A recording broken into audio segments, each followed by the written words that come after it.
This is our first meeting, and he was kind enough to agree to do today's press conference so we wouldn't have a missing speaker. DJ, what I do for each speaker is to allow that person to introduce themselves the way they want to be introduced, and then the students are able to follow up with questions. And Okay. you are being videotaped, so um, not for broadcast, but so those students who need to go back and see what it is can confirm that. All right? Wonderful. All right. Thank you, Professor, for having me.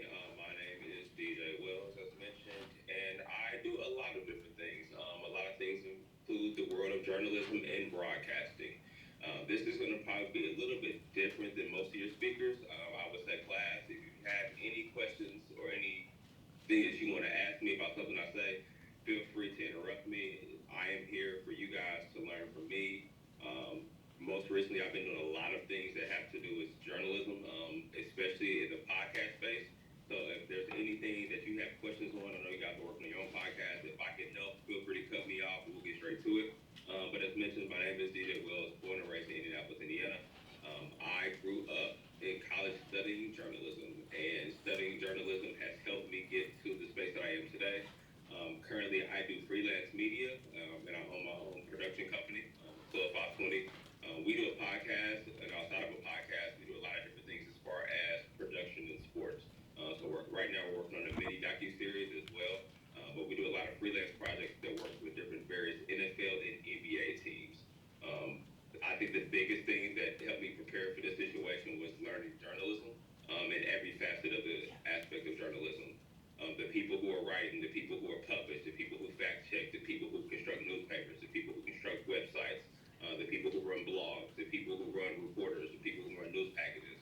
I think the most important thing I would say, especially having a class here with professors learning every aspect of it, because you never know where you may fall. You may want to be in front of the camera. Well, being in front of the camera sometimes takes a long time, so you have to be there in the backup house learning how everything operates. You may want to be backup house, but they may want you to be on camera. Being versatile is something that I would say most definitely has helped me learn and grow in this particular field. And I took probably one of the most, how can I say this, unorthodox routes to getting into this industry, just based on some decisions I made and some things that I love. So I would say I love sports. As you can see, Diamondbacks hat just got done doing some content for them. Um, I've loved sports my entire life. I've played, I've watched, I've stalked. It's everything to me. So I specifically looked at the market and said, okay, I see that the people in these sports jobs have really nice situations. And most of those people don't leave those situations for a very long time period. Why? Because it takes a very long time to get in those positions, no matter how good or prepared you are.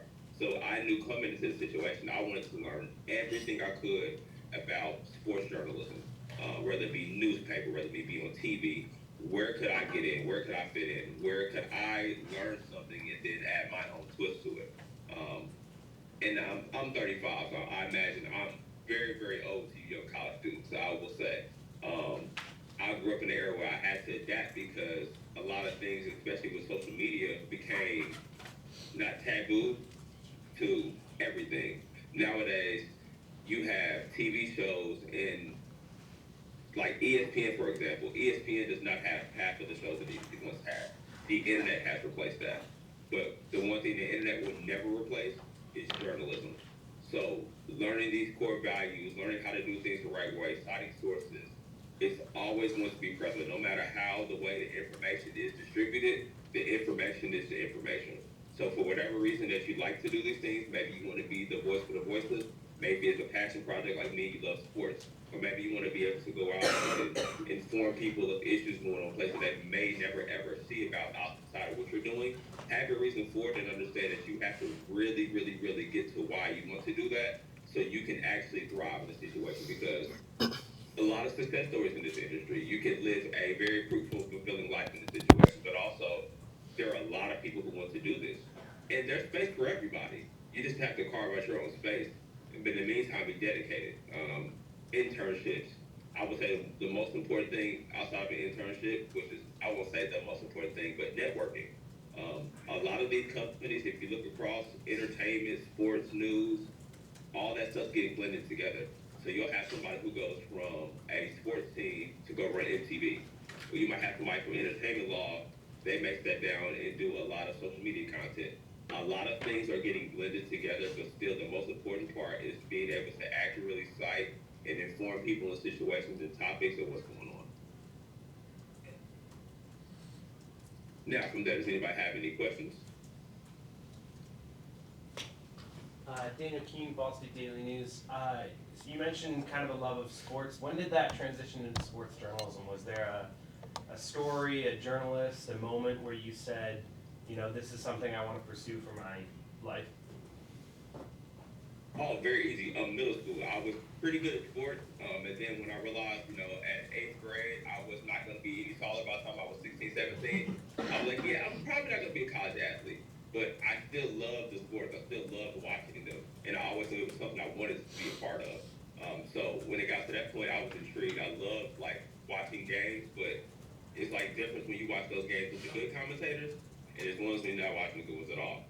So for me, it was just like, you know, if I can't be a part of it this way, I would love to contribute this way. Or I love the feeling of hearing game winner for Mike Green. It was like, that was dope for me. So I was like, this is something I would love to be a part of when I got older. So just learning how to be a part of that. But the origin from it, I would most definitely say, you know, once I became early high school, I wanted to see what I wanted to kind of do in life. And it just really intrigued me the most about it. Stand up, Nate, because he can't see you. Nate Locker, Ball State Sports Link. You mentioned you had an unorthodox route to kind of get into the position that you're in today. Can you kind of go in more detail on what that route was?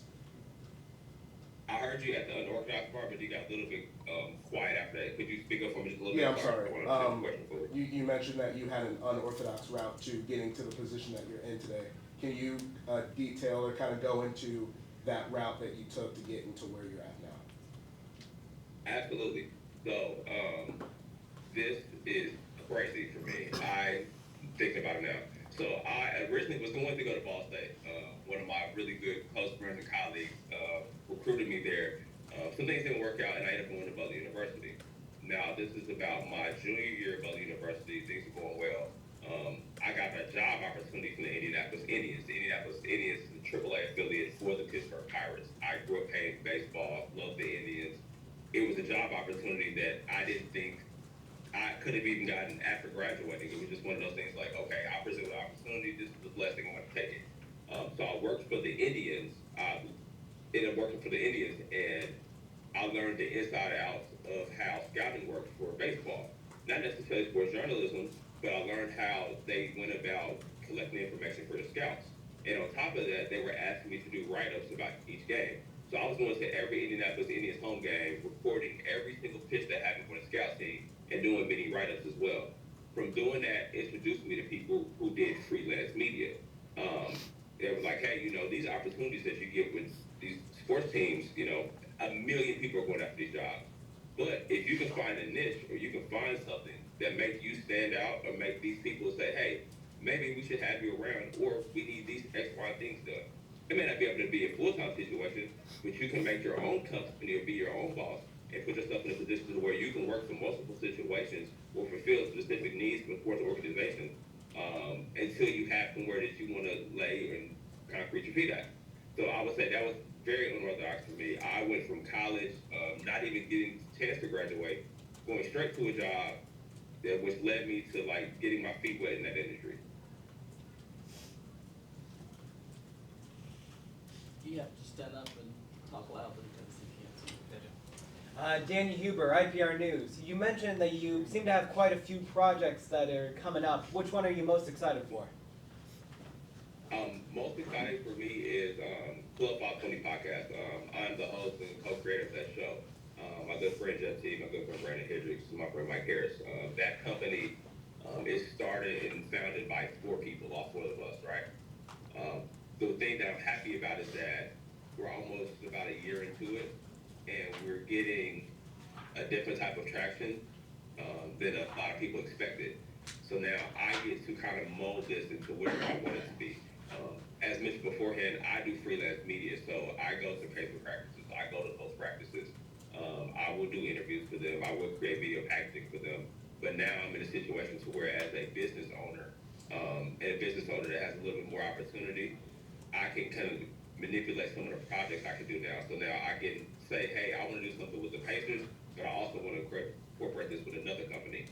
Most recently, we started working with Tennessee, and we went on a tour with Tennessee, which was sponsored by the NBA. So now we're working on doing something like that a little bit more frequently as my next project. We're just basically trying to have a situation to where, yeah, we're doing podcasting, but we're also providing freelance people with opportunities to come and create content. We're offering aspiring journalists to come in and get interviews.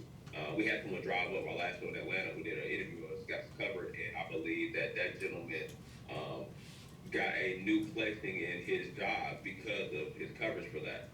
So just be able to create opportunity for people who were looking to have opportunities like myself was.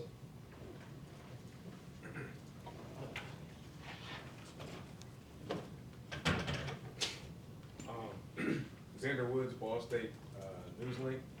So you mentioned that you're more of a freelance journalist, and you're actually one of the only people that's come to talk to us that doesn't necessarily work specifically for a publication. So can you talk to us about your daily life as somebody that is a business owner and operates out of his own publication? And can you talk about some of the misconceptions that people may try to put on you because you're not a traditional journalist with a journalism degree per se? Well, that is an excellent question. One thing I would say is that being an entrepreneur has its pros and also has its cons. You have to be ready for anything because you work for yourself. You have to be able to adapt for anything because your income in that situation is your income. So for instance, for me, I would say 2019 was probably one of my best journalism years. I was doing really well. I was covering all the local sports teams, had access to everything. Kind of got a buzz. I was writing for a publication that focused specifically on the Pacers, and that started doing very well. And then, boom, COVID happened, right? So once COVID hit, all of that stopped. The way the games were covered was stopped. The way that the access was covered was stopped, and I had to adapt. So the con of that is, while I was doing very, very well, all the things that I had formulated to put together to be successful in that was no longer the formula for success. So I had to learn how to adjust to that. I had to learn how to adapt to that. And while being an entrepreneur, you know, if your income is based upon the things that you do on a daily basis and that all changes, that means your income changes. So you have to be able to adapt not only for your career, but how you're going to live. Because at the end of the day, everybody works because you either love it or, like everybody else, you got to pay the bills. Even if you love it, you still got to pay the bills.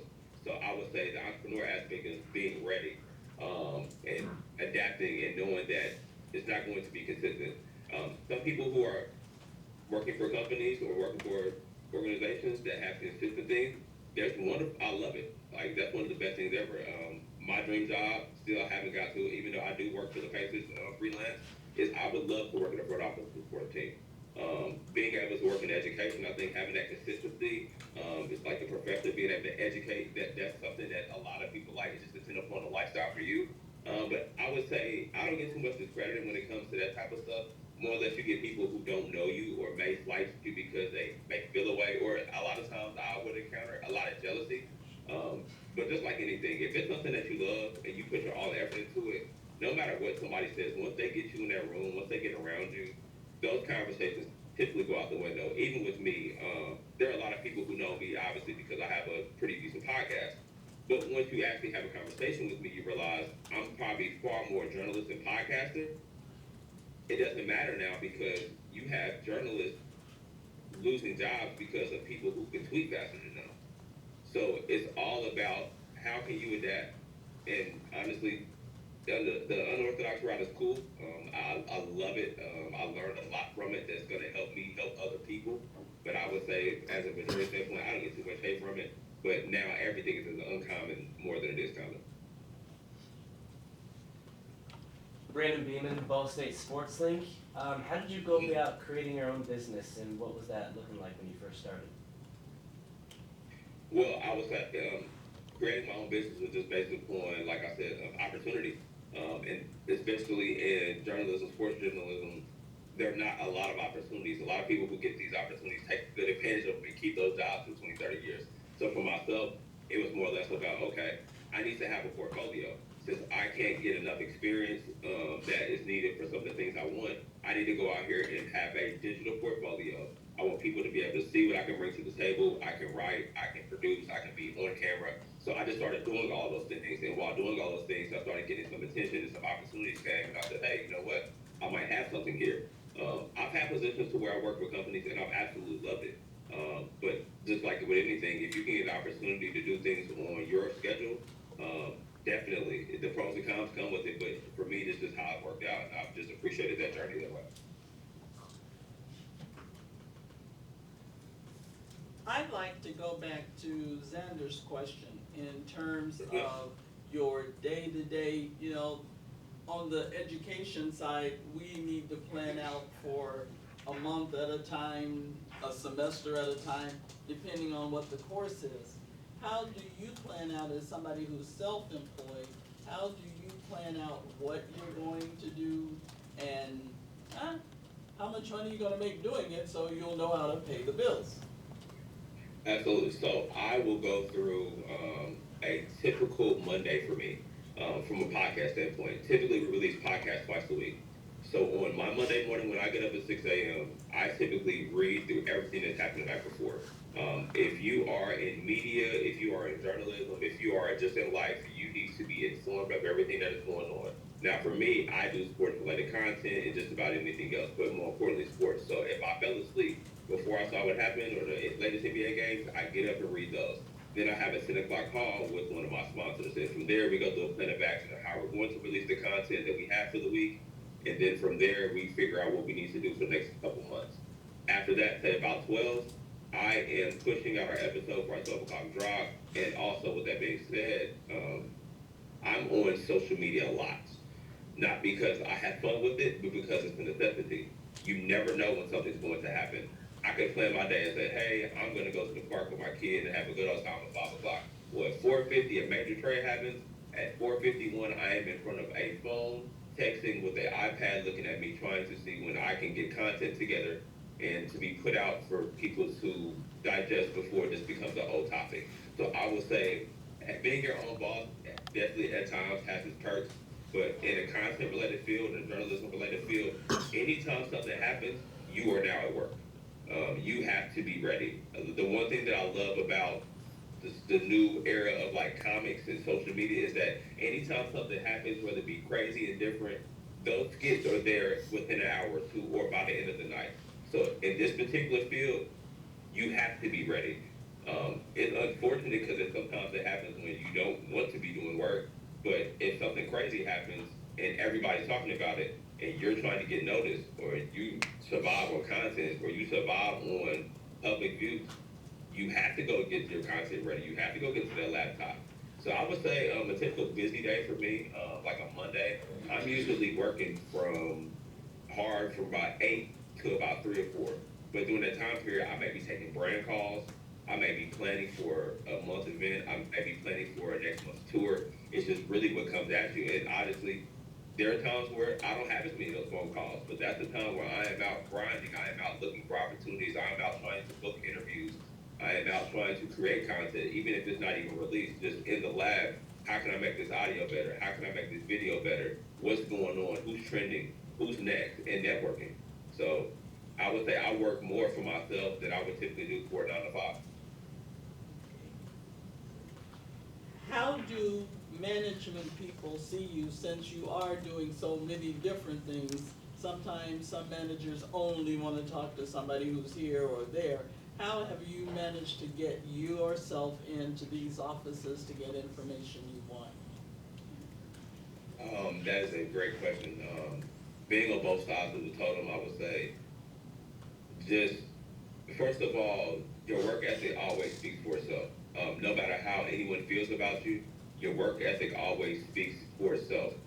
When people can see you do a lot of work, I know people talk about resumes and they want them to be too big, but when somebody can see you make strides in a year or a 2-year span, that already gets their attention because you're active and you're focused and you're dedicated.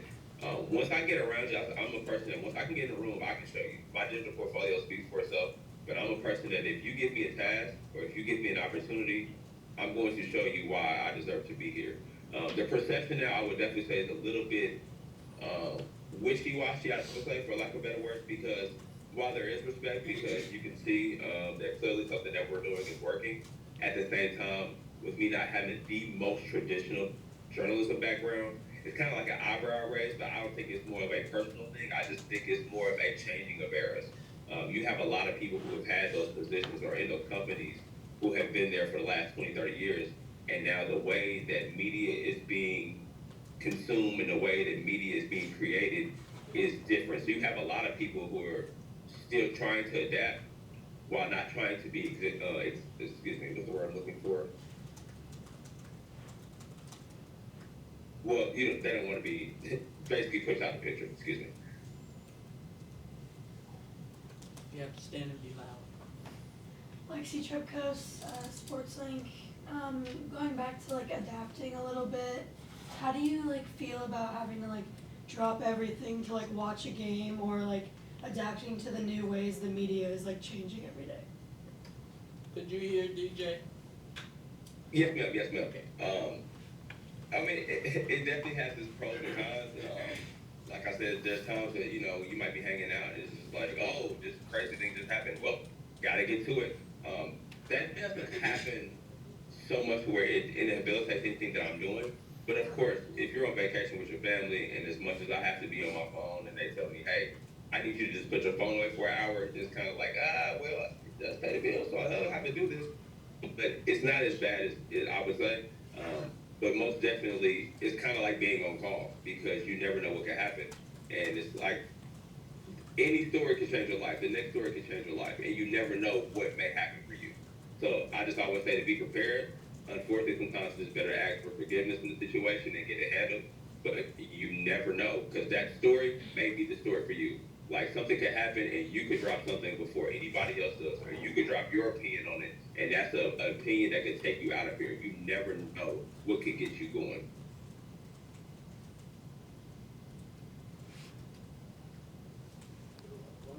Let's get Ryan. Ryan Stojets, Ball State SportsLink. Throughout all your experience covering various events or trades, I'm wondering, is there a favorite event that you covered, and if so, is there a memory from that you could share? Absolutely. I will say this. I have two of them. When I was in high school, I was lucky enough to go to the University of Kentucky for a summer. And I worked on the school newspaper there for about 8 weeks. It was a paid internship. We got access to all the coaches, and I got to really go and pretty much be a part of a newspaper for 2 months.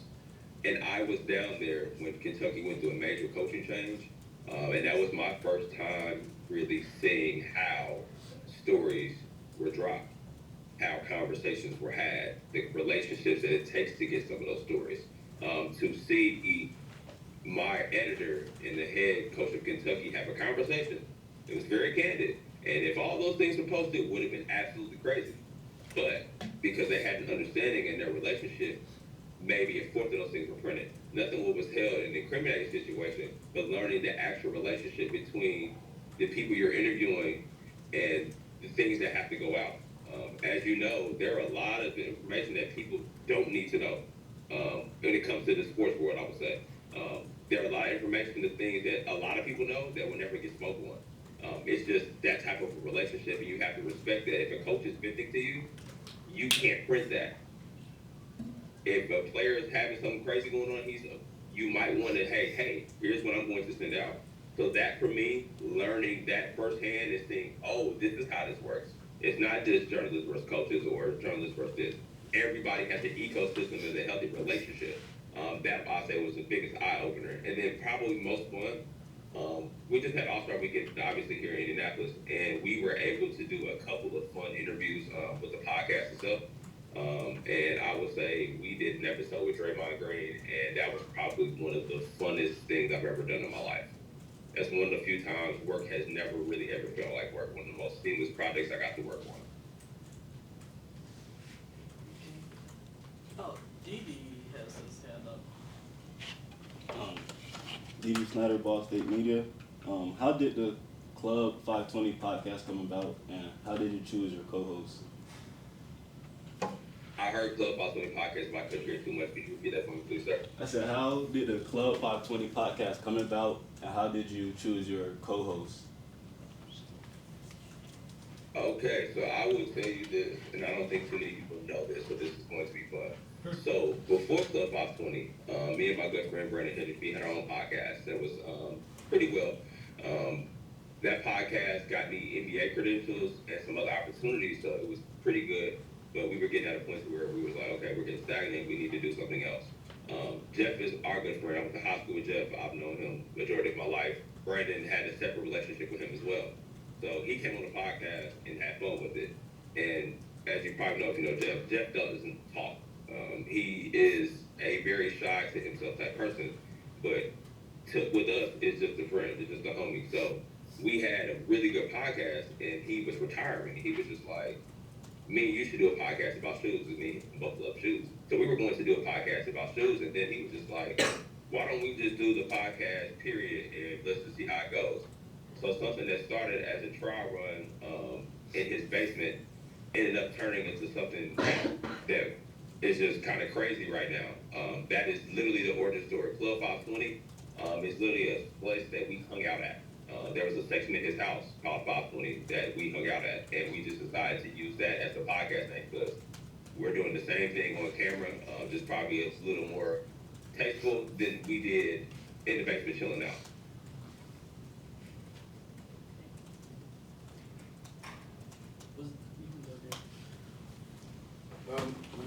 Nate Locker, Ball State Sports Link.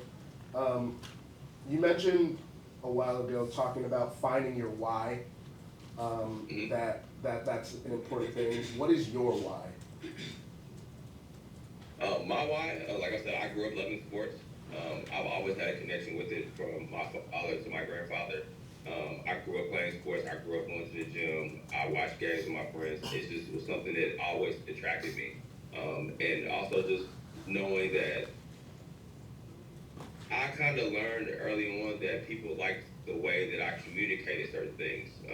So when it came to sports, there were people who would come to me and ask me how I felt about certain stuff. And I used to be honest, like, you care about what I think about this? And one thing for me, I've never had a hard time having a conversation. So with those two things combined, I talk too much, I love sports, it just seemed like a good fit, especially with me having such a passion to it. And then my why, I would say, has changed now because I have a 9-year-old kid. So my child was there from the inception of me being a freelance media person to what it is now. So it's dope to be able to show my kid and to see other people who I was around that, hey, with persistence and hard work and dedication, you can make a lot of things work. I know it's the most cliche thing in the world, but there are plenty of people, and I will even be honest and say, far more talented than me in these situations that, you know, the timing wasn't there for them and they move on to different things. But sometimes you never know when your time's going to come. And for me, I just always felt like this was a blessing that I had, and it would be just terrible to ignore it. Through the ups and downs, I've been some places, I've learned some lessons. I've learned some lessons twice. But with all those things being said, I still love it. I still wake up to this day and watch TV. I still wake up and read the newspaper to an extent. I still wake up and see different people's articles. And to be able to, you know, invite people to have good conversations, to invoke good thoughts in people is something that I definitely take very seriously. So my why, I most definitely say, just because of the effort I put into it, and now having someone under me as my child, being able to see the things that can happen, that pushes me every single day. Danny Huber, IPR News. What was the biggest lesson you learned? The biggest lesson that I learned was that, okay, for journalism, I would definitely say you have to have good relationships. Not that I burned any bridges, but I've learned that you're never bigger than the moment, and there's always going to be another moment. So if you want to be around for another moment, you should have those relationships, and you should have that respect in place to be a part of it. There are a lot of times that you see a lot of people get big, crazy stories. Sometimes that's not always at someone else's best benefit. And you never want to put yourself in a box to where, okay, yeah, you had a really crazy story, you talked about this thing, that unveiled a whole lot of different stuff, but now that cost you a relationship with someone. And as much as people value money nowadays, relationships are way more important than money. Relationships are way more important than just about anything else outside of knowledge and integrity. What I would say from an entrepreneur standpoint is that always be ready for a rainy day, because just as fast as you're up, you can be down. Like I said, 2019, listen, I'm thinking I'm up next. I'm having ESPN people reach out to me. I built relationships with different journalists even before that, but like my name was now mentioned in rooms that I was not in. And for me, that was a big deal coming as a minority freelance media person from Indianapolis, Indiana. But then the world stopped, right? We went on lockdown. You had to wear masks. You couldn't even interview players within a certain distance. You had to have COVID tests. So the way that I had learned to get it going was completely stopped. So I had to learn that nothing will be constant. Always think about what's next, because next will be here before you figure out how to get to next. I have a question. Yes, ma'am. Would you tell us about your father and your grandfather and how they have shaped you into the father that you see yourself as? Wonderful. My grandfather is funny because he wasn't a man of many words. Always spoke. He was always nice, right? He wasn't a man of many words, but he loved sports. He loved the Pacers. Like his favorite thing to do was to call me and tell me how terrible the Pacers were doing. Never failed, even when we're doing good. That was just his thing. He had something to nitpick about the Pacers. And then to my dad, he grew up playing basketball, high school in the park. So I was always around that. So growing up, I was going to Pacer games as a kid. I was going to Busch Stadium and watching the Indianapolis Indians. I grew up playing sports. He was my coach in the majority of those things. So that relationship with sports was always ingrained in our family. And one thing I always appreciated as I've gotten older now with my kid is that it's not even that I even care that he plays sports, but some of the lessons that you can learn from the game of sports, especially team sports, the accountability, you can't teach that to a kid outside of that. Especially with today's digital era, when they can find the answers to anything on the iPad. Certain lessons that you learn from camaraderie in sports and certain lessons you learn in accountability, I think helps mold, shows you how to mold people. And for me, I was molded to, hey, you can be great, but you'll never be good when it's by yourself. And my dad showed me like, hey, you see what happens when you don't work with your team? You see what happens when you do work with your team? You can lose or win either way, but how would you rather live? So some of those lessons that I learned from sports that had nothing to do with sports in the moment has definitely molded me to the person I am today. And how has it shaped you as a father? I'm the exact same way. It's kind of scary. I feel like my dad at times, and I completely scare myself.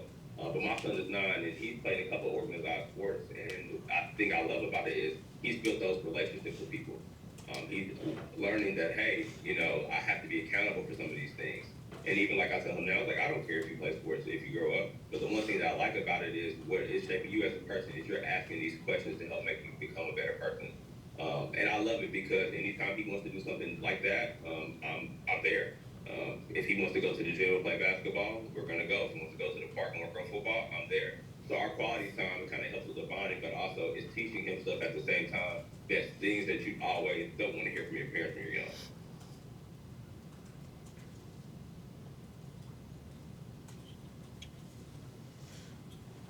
Nathan Hargrave, Ball State Media. Club 520 has had multiple guests like Lou Williams, Draymond Green, Baron Davis. Do you have a dream guest you get to have on? A dream guest for Club 520? Man, I have so many. So many. First, I would say Kyrie Irving. That's my favorite player.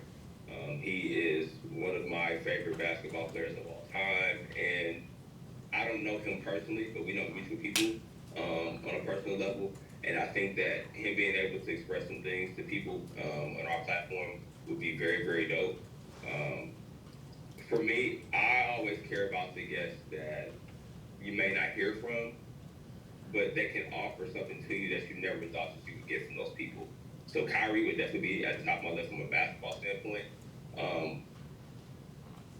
I can't even really, I would really want to get, for me, I wanted to be able to interview other podcasters like Joe Budden. I want to interview Joe Budden on the podcast. Like, I would love to have Budden on the pod. Just because I feel like we're in the space now where we have so many different media creatives creating their own space, creating their own monetization opportunities, creating their own ways to have an ecosystem of people. Like, that's what I am really into. I want to be able to say, hey, we're having fun on this podcast, but I want you to take something from it. I want you to understand that Club 520, yes, we get up here and have a great time with our friends, but we are a four-man organization that have to negotiate between billion-dollar businesses on a consistent basis. This wasn't like this a year ago. So just as fast as you can have an idea, it's just as fast as you can execute and grow. So back to the question of guests, I would definitely most say for me, I would definitely say Kyrie Irving, highest for athlete, but from a business aspect, and that would definitely benefit a lot of people, I'd definitely say Joe Budden.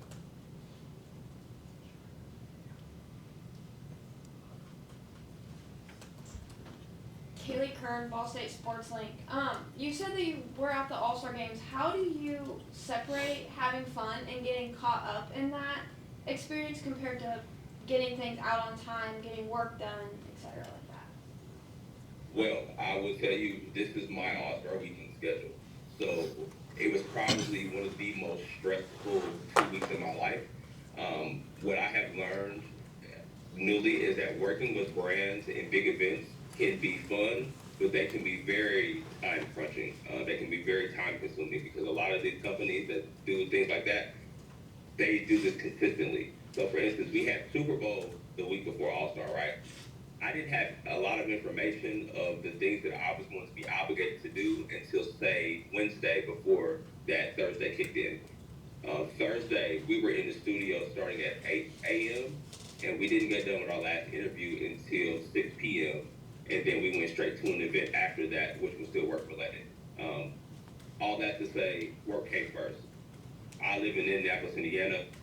I love Indianapolis, but a lot of people aren't aware of this city. So we have a lot of people in the city who will probably never be here any other time. So unfortunately, as much as I wish I could have had fun partying, my priority was getting anyone who I could get in the studio and making magic. Once we got episodes done, we were back shooting content. I probably spent more time in that studio those 4 days than I have the last maybe month or so. And it was literally sun up to sundown. By the end of the day, I didn't even have time to party, unfortunately. But anytime you have an opportunity to where you can get multiple people in the same place, you have to take advantage of that situation. It kind of goes back to the question I asked earlier. It's like, when do you get to have fun or when do you have to get to work? Well, there was an opportunity for us to get Draymond Green on the show. We had talked about it, but thought we were going to reschedule. This was Friday. We get a call Saturday. Draymond's available Sunday morning. Are you available? I wasn't available, but I had to make myself available because opportunity came. And you don't get a lot of second chances, especially in this situation. So if I got a chance to take advantage of it, I took advantage of it. Unfortunately, I missed a really lovely brunch that morning, but it all worked out. People who haven't had their questions?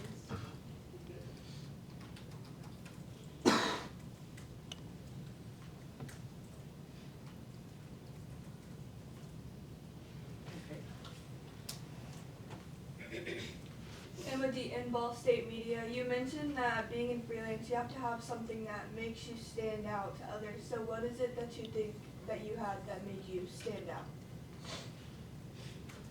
Well, for me, in the sports journalism world, I think the one thing that helps me stand out is that I'm very knowledgeable when it comes to certain things that I speak about. So when it comes to like basketball in particular, I'm very knowledgeable in the game of basketball. I know a lot of random stuff I probably should not know. There are probably things I could not tell you about stuff I should know, but I know I can tell you who won the 1980s finals, who got final MVP, things of that nature. So I love the on-call of basketball, being sideline, calling the game, color, commentary, play-by-play. I was very well at that. But on top of that, I think I use my wit in between that to kind of give it more of an engaging situation. So I could do a traditional game call by myself and make it just as fun, and it's vanilla, it'll go just fine, but I can add my own flair to it. And going back to the things I said, I had situations in life where I had to learn some lessons. Some of them I learned twice. But while learning those lessons, I was in places, and I got to be around people that consume things totally different ways. So seeing how one person can watch a basketball game is cool, but seeing how 10 different people watch a basketball game changed my life. because I'm around different classes of people, different classes of consumers. So I learned that, okay, I can show a little bit more of my own personality in these things, and I won't be dinged for it. Okay, I can kind of get off these bars while I'm doing this game, and it's not going to offend anyone. So just learning how to combine the different facets of my knowledge, of my learning, of my life, and my experiences, and be able to share that with enthusiasm with people, I think is what really sets me aside. Evan Stovall, Ball State Sports Link. You mentioned over 2019 you were at kind of a high, and then as COVID hit, you got into kind of a low. So how do you see the light at the end of the tunnel and just keep grinding and pushing away? That is a great question, and I will be very frank with you guys. It was a very dark road for me. It was a very low time in my life the next year and a half because, like I said, I'm a person who had a very unorthodox route. So for me to get close to what I thought was success or what I thought was my time, to then have it gone in the Thanos snap, it was devastating. To be very honest with you, opportunities completely dried up. I had to go back into the workforce a little bit differently. Luckily, I had a contracted job. I did IT. So I had to kind of take some time away from sports just because the opportunities weren't really there. So it was very hard, to be honest with you. I had to learn a lot of different things for myself. And I had to say, you know what? It didn't happen the way I thought it was going to happen. It didn't happen now. Who's to say it didn't happen? And there were times I contemplated quitting. He's like, you know what? I'm just going to go get a job. I'm going to get 2 jobs, just lock in and make as much money as possible. This didn't work out. And, you know, thankfully, over time, I healed. I still stayed sharp, regardless of how I felt. And then once my opportunity came back around, I was prepared for it. But I'll tell you, it made me very, very, very grateful. The next time opportunity came around, I didn't take anything for granted. Even the little stuff I was very, very thankful for. And I would say that humility, I've never been an arrogant person. I've always been very thankful for the things that came to me. But after dealing with that and coming out of that place and having felt like I had a new chance at life, I take all of this stuff with blessing and happy and opportunity because we should recently have a deal with Tennessee to where we were going to different cities every weekend doing live podcasts.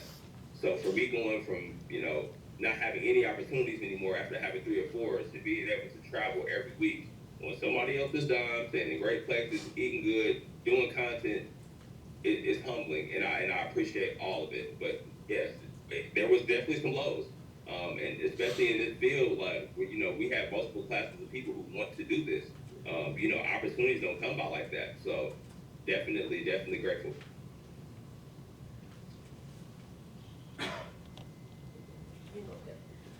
Callie Tuma, Ball State Sports Link. You kind of talked about how you're always on call. What was the hardest part about adapting to that and how you always had to be ready and drop everything for these certain opportunities?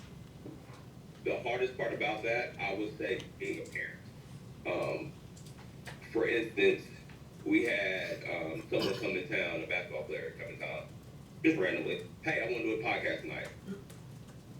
My kid's in bed at 10 o'clock. I can't just leave my kid at home and come do a podcast. I would say that aspect is like knowing that you still have to have your boundaries, right? Workers always wants to be working. You never know what the next opportunity is. But when you deal with people who have sacrificed with you, and when you deal with people who have been there for you in the trenches, they're going to understand that there's going to be times where it has to be work over them, but also knowing that balance where sometimes it has to be them over work too. So finding that balance, I would say, is definitely the hardest part. But also, if you're around, like I said, I'm blessed. I have a community of people who have supported me since before anything has happened. So I never really had too many issues like that, but there's also those times where it's just like, I missed out on this, but I had to stand on this.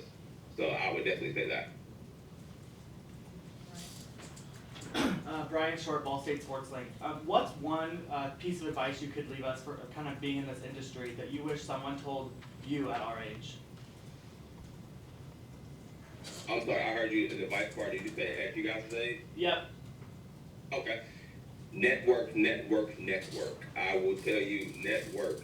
While you are young and you don't have any major bills or responsibilities, I know everybody's situation is different, not going to generalize, but if you can afford to go be some places, go do it. If you can afford to go other places and see how other people cover, or if you can go work for a company for a couple of months, or if you can go journey out to a different place, please do it. Networking is very important in this industry. There being, I say, I'll be completely honest with y'all. The networking aspect is probably more important than the skill aspect, because you can teach skill over time. You can't teach relationships. I can't teach you how to know someone. I can't teach you how to know someone here. But I can put you in those opportunities to where a professor might say, hey, I want you guys to go cover this. You're like, I don't want to go do this event. You don't know that the person at that event may be the person who potentially gets you an opportunity. And one thing that I tell everybody, don't worry so hard about looking up. Always look around, because the people who love you in these situations, you're probably not going to catch them. But the people who are going to be climbing up, as you're climbing up, are the people around you. And one thing I'll say I'm very happy is that I learned very early on that I dug it in with the people who were around me and below me, because we all had a common goal. So now as we get older, we climb, I have those relationships. It's not me meeting these people wanting something from them. It's these people saw, oh, I saw you working hard at the same time I was working hard. So even if I don't know you or care for you, I still may give you a shot of, I know what it takes to perseverance to get this done. And we did this at the same time. So I would definitely say, hey, look at the people around you, the people in your classroom. These are the people you're probably going to be working around or with for the rest of your life. Last questions? DJ, I want to thank you for taking time to do this. You said relationship about 7 times, and that is the one thing that's come out of this semester's speakers. Relationships are everything. They are everything, and I will leave you with this, Jim, before I go. So, All-Star Weekend, I partnered with 4 major companies to do collaborations and experiences, right? So we'll go through. I did Foot Locker, I did one with Adidas, I did one with Michelin Ness, and the last one I did with Hennessy. Now, outside of Hennessy, I didn't have any relationship with them outside of business, but I'll start with Foot Locker. I used to work at Foot Locker for a very long time period. I ended up doing an activation with them, full circle moment. While working at Foot Locker, I met a good friend who worked at Fitness Line in the same mall as me. We became friends because of Treasure Shoe. He ended up becoming the president over player models at Adidas. That's how I got that relationship, and we built something. And then the last one, and then Mitchell Ness, because I was somebody, I worked at Lids for a long time. I worked in HR. While I was in HR, I had built a relationship with a guy who worked there upstairs. He ended up moving on to Mitchell Ness. A year and a half goes by when we need to do a collaboration. He ends up giving me a ring and a call like, when I saw it was your name, I knew we could get this done. I say that to say, you never know where people end up. I know you can't always have great relationships with people. Please have a business working relationship with people, because the way that things change now, you never know who's going to be where. And you never want to be on the wrong side of a situation just because of a slight ego or miscommunication. Relationships matter just as much as skill. You have to have the skill to stay, but a lot of times to get in the door, you have to have that relationship. Your rapport with people, the way you talk to people, the way you respond to people, the way you don't respond to people. All those things are considered. I have seen people who are far more talented lose out on opportunities because they didn't understand the people aspect. Thank you very much. If we could show our. Thank you.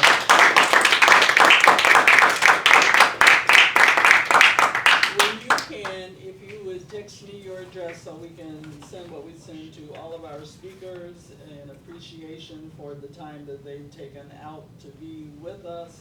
And if anyone wants your email address, should I share it with them? Yeah, if you can share my email address, if you have any questions, I'll be glad to help. Use me as a resource. Thank you for having me, Professor. Thank you. Thank you. And enjoy the rest of your day. Thank you, guys. Take it easy. Appreciate y'all. You too. Alrighty. Bye-bye.